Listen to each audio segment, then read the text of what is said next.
Barbecue chicken எப்படி செய்யலான்னு பார்க்கலாம். நான் 1 kg சிக்கன் எடுத்திருக்கேன். ஸோ அதுக்கான இன்க்ரீடியன்ட்ஸ் என்னன்னு சொல்கிறேன். ஸோ 1 கப்பு கெட்டியான தயிர், அதாவது யோகட், டீஸ்பூனில் 2 teaspoon chilli powder, 1 teaspoon garam masala, 1 tablespoon pepper powder, 1/2 tablespoon ginger garlic paste,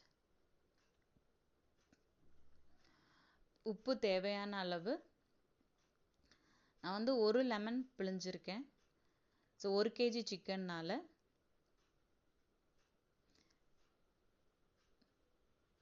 2 tablespoon oil. இதையெல்லாம் நல்லா கலந்துக்கலாம். கலந்து நம்ம சிக்கன் மேரினேட் பண்ணணும். சிக்கன் எவ்வளோ நேரம் மேரினேட் பண்ணுறோமோ அவ்வளோ டேஸ்ட்டாக இருக்கும். ஸோ ஒரு மினிமம் 2 to 6 hours இல்லை ஓவர் நைட் கூட மேரினேட் பண்ணலாம்.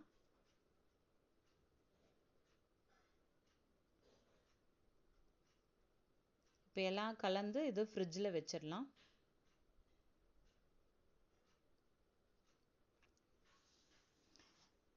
இந்த சார்கோல் பர்ன் பண்ணுறது கொஞ்சம் கஷ்டம். ஆனால் நான் கோகோனட் ஷெல் யூஸ் பண்ணுறனால கொஞ்சம் ஃபாஸ்ட்டாக ஆகும். இப்போ இது ரெடி ஆகிடுச்சு. சிக்கன்ஸை நம்ம ப்ளேஸ் பண்ணிடலாம். ப்ளேஸ் பண்ணிவிட்டு ஆயில் ஸ்ப்ரே பண்ணிக்கலாம்.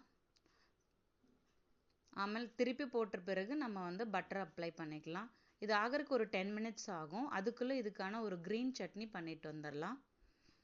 ஸோ ஒரு கையளவு நான் புதினா எடுத்திருக்கேன்,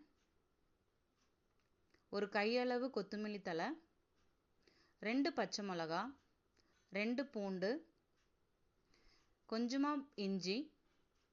இது மேங்கோ பவுடர் ஒரு 1/2 டேபிள் ஸ்பூன் எடுத்திருக்கேன், 1/2 டேபிள் ஸ்பூன் ஜீரா பவுடர், கொஞ்சமாக பிளாக் சால்ட், அப்புறம் சால்ட் ஆட் பண்ணுறேன். நான் ஆல்ரெடி பிளாக் சால்ட் கொஞ்சம் ஆட் பண்ணியிருக்கனால கொஞ்சமாக சால்ட், ஒரு 1/2 லெமன் பிழிஞ்சிக்கலாம். இப்போ இது எல்லாமே மிக்சியில் அடித்து எடுத்துகிட்டு வந்துக்கலாம். அடித்த பிறகு இதுக்கு தயிர் கொஞ்சம் சேர்த்திக்கலாம், ஒரு கப் அளவு. தயிர் சேர்த்தின பிறகு பல்ஸ் மோடில் ஒரே ஒரு அடி அடித்தா போதும். So green chutney ready.